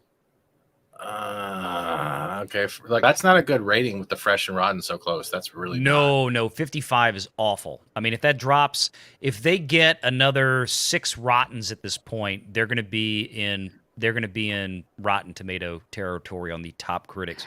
And I was just going to say, I mean, you looked at some of the ones you just read, the Chicago Sun-Times, the Atlantic. We're talking about major publications. You saw the Seattle Times article because you watched my video when I was going over that article. I even quoted that one the other night too. Yeah. Oh, thank you. But it's like, I'm at the point. That's why I'm like, I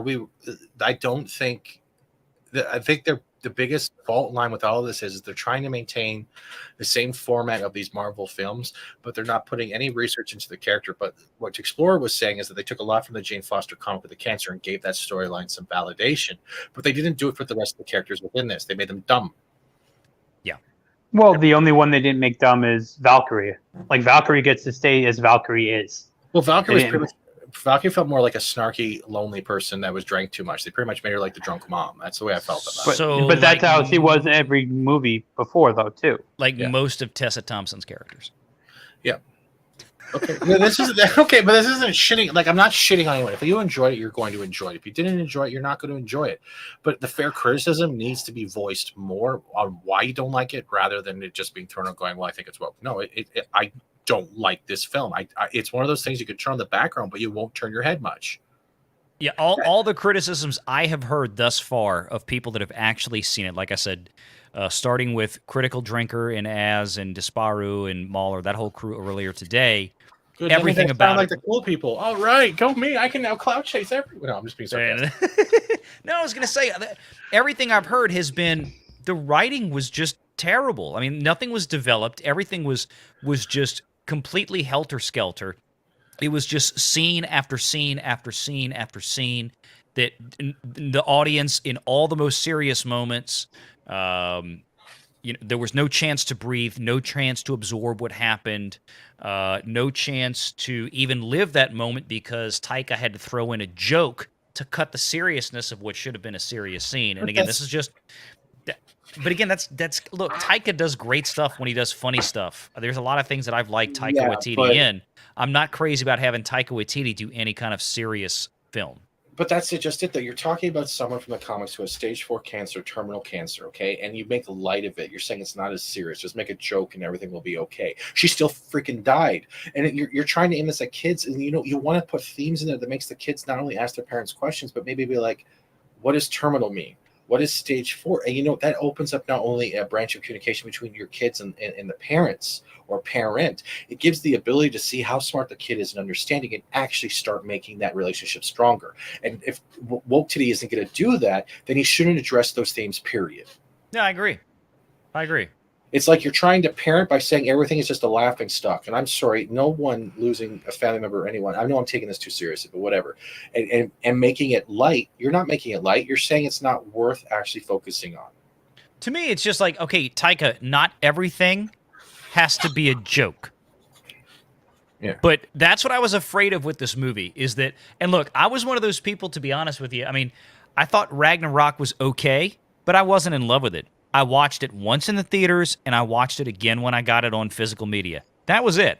I haven't watched it again. I don't care. I don't find it has much of any rewatchability whatsoever, with a few rare exceptions in there. And I had a feeling Taika's going to take all of his goofiness and zaniness from that film, and he is going to put it to Mach 10. I said the other night, he's going to dark star this thing like Tom Cruise in Maverick. He's going to dark star this thing to Mach 10 and blow up the plane. I honestly think the Russo brothers understand Thor better, because I still think the best version of Thor was the one from Infinity War.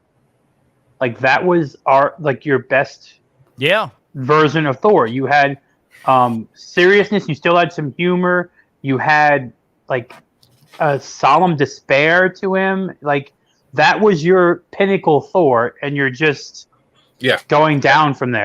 Everything you've gotten from, let's say, the Thor from Dark World and through Avengers and the cutting off the head and that whole loss, you've pretty much said that no matter what, you're always going to be a moron, no matter how many people you lose. And quickly, Jojo Rabbit, a terrible movie because the comedy completely undercut the serious tones of the movie. I've never seen Jojo Rabbit. David Cohen is a hack, as Society reviews. I can't say because I don't know the film. But I don't want Taika to touch Star Wars, because this is what you just have to replace a couple characters and you're going to get Star Wars. The thing is, he can take Jar Jar Binks. That's true, but kids are not as dumb as a lot of people play them. And if you're going to treat them as dumb, eventually they're going to realize, going, why did I like this film?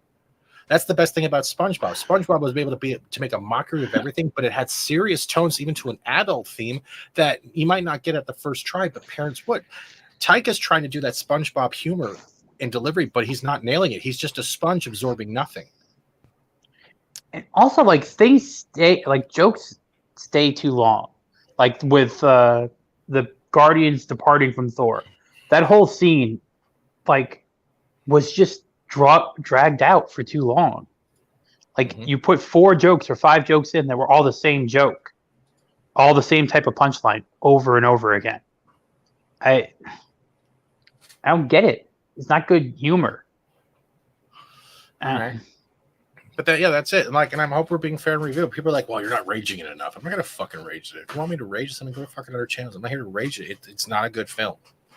Because the one thing that we keep forgetting, and I'm going to say this, is we can be able to come this with a decisive point of view without raging right away and being total just shit on fest. And a lot of people are starting to voice their concerns that they're tired of seeing the shit on fest. You can still shit on it, you can still make satire of it, but you also got to give it props where the props are allowed. But that's not saying give Disney money, it's not saying give Marvel money, it's saying that there's still points to be pointed at. But the thing is with this movie in general, and I'm like we're fresh seeing it, is that the negatives and the weaknesses outweigh the positives and strengths in this film. And the biggest strength in this film literally is Christian Bale's acting and the portrayal of Gore. And they wasted it. They literally wasted it. I'll keep repeating that. They wasted it. Well, the ultimate critic is going to be the box office performance, and the top critic score just dropped to 54%. By the way, oh, you make me change it right after you say that? Oh, fucking no, it's fine. You don't have to bring it up. I just mentioned it. I just refreshed it on my end, and I'm like, oh, it went down to 54. Look, they last Friday, this movie, the pre-sales for this film, as I mentioned in the chat a little earlier, 40% below Doctor Strange 2 as of last Friday. So this movie is going to need a lot of walk-up traffic to move that needle, because if this film opens this weekend globally with 300 to 350 million, yeah, it is really going to struggle to break even. Will it big beat time. Lightyear? It will definitely beat Lightyear. Oh my God, that is a really low bar. Lightyear it's definitely better than Lightyear too. Lightyear is still at a 62%, and it's at 67% for all audience. Well, this also tells you what audience they were expecting in this movie, because the trailers for mine were a lot of kid films. Yeah. Like, I was surprised by that. Like the Strange Worlds, or what, Strange New Worlds, whatever it's called. Strange World over later this year. Yeah. But like, I was surprised. But that's because that's Disney. No, I understand that, but I was like it was actually, was there anything that wasn't Disney? Or I don't think so. I think my trailers were basically Avatar and Strange World and Avatar, something. Strange New World, and that new Christian Bale movie with Chris Rock. That one too. That one. I don't know what that is. It looked like a 30s, 40s era, like comedy, dark comedy. What the fuck am I looking at? What the fuck am I looking at right now? I went to the Guardians ride a couple of weeks ago and picked up an Infinity Gauntlet and Loki's helmet. What the fuck? I can't with you. I can't. I do a theme park channel. It's like, hey, come on the channel. Let's just wear all the props I can for free advertising. Look at this shit. I love you. It's okay. But I just if you enjoy it, you enjoy it. If kids are gonna like it, kids are gonna like it. I'm hoping parents have enough kids that are like, I need to see it. I'm just poking fun at Rogue. It's easy. No, you can put it back. It's okay if you want to look like Sanoki or whatever it's called.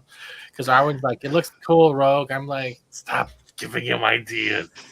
I do a theme park channel. Give me a break. I know you do a theme park channel. It took you 20 minutes to give me a fucking article because I had to send it to Drunk 3PO first. For those that didn't know, the Disneyland Instagram got hacked. That was hilarious. Oh yeah, I heard about that. And they were doing shout outs to Boomstar. They were doing shout outs to fucking Drama Alert, and they were calling Disney racist. That was the best. It was so good. Oh my god. So out of 10, it's literally a 3 to 4 to me. I can't watch this again. I did not enjoy this. And I thought it was a fair criticism. I really thought it was. The other thing is, I'm just going to ask this. why I like Russell Crowe as Zeus just seemed. Did anyone else find that like a little offensive? Just an Italian on my side, like. Well, I mean, the fact that he sounded like a cartoon Mario brother. No, yeah, not at all. It's like, hi, I just came from Olive Garden. What do you know? I didn't do the hands once. I was on the breadsticks. Dude, his whole acting. He's like when he pulled up his skirt to walk down the stairs. How did you feel about that? Well, I'm assuming that the orgy comments would have been great things to talk to the kids about after watching that. It's in between the vomitorium. He was a horrible Zeus. Yes. I don't think how a Thor 5 will even come into fruition, especially unless they're going to make it dark and it's really Thor on the run from Hercules trying to kill him. But Zeus still doesn't have his thunderbolt. So how is Zeus even going to do anything? I'm going to ask a question, and some people might know better in the comics, but isn't Hercules in the comics bisexual? Yes. Yep. So I think Hercules might be coming after Thor for a different reason. It depends how much time passes between his loss of Jane and whether or not he wants to love again. Because we're back in circle one again. He's given up love because now he's lost the only woman he's loved forever. No, he loves love. Isn't that the point? Isn't that the name he gave to the kid? But that doesn't mean the fact that if you're saying Hercules is coming after a bisexual relationship, Thor might not be into that. And they also left that open. Remember, because and Korg was saying, and Thor loved everyone equally, or whatever it was. Didn't he make specifically made a comment about that? Newbomb Kirk says Russell Crowe played a drunk fat Greek fisherman. A fun. It's me, I'm Mario. All right. Well, does anyone else have anything else to add before I decide to wrap up? Because I am hungry. No, I was just going to say I think I found my new favorite blurb from the Boston Globe. Mark Feeney. Clearly, Taika Waititi is having a lot of fun with this movie. It's just clear that the audience isn't. That's what I just highlighted before, too. Yeah. Oh, did you? Well, I didn't miss. I'm sorry. I was looking away. Oh, God, that's priceless. That is priceless. Yeah. And Rogue and Valiant and Explorer, thanks for coming and giving different point of views. And that's the way I want to do things. No problem. Yeah. Thanks for having me. Was that Explorer? I said thanks for having me. All right, no problem. Before you guys go, before we end the stream, I got to go through our sponsors. So our sponsors today are Scalabetus, because he's too fat to do anything else. Celine Dijon Mustard, because it sings shit and it tastes like shit. Master Grift, don't steal content without it. Creator code FAT-Steven Seagal for the Epic Game Store in Fortnite. Kentucky Fried Chicken shit, because every time he talks, it's still shit. Go Find Me, because his balls are still in someone else's purse. The Roaming Fires of Ottawa. The Triggered People of Twitter. I have a lot of sponsors, guys. Hold on. Thor, Love and Blunder, coming from someone soon. Bush and Not the Band. Karen's.